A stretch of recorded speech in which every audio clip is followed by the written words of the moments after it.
Hello, today I'm in Audi Q5. In this video I'll show you how to manage automatic gearbox. Firstly, press brake, and now, to switch from parking to reverse, press button located on the left side.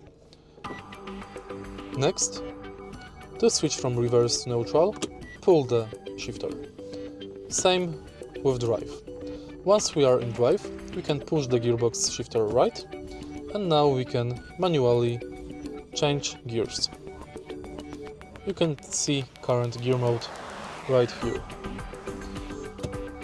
Once we are in drive again, we can enable sport gearbox mode. To set to parking, press button located on the side of the gearbox shifter. If you find this video helpful, please like, comment and subscribe.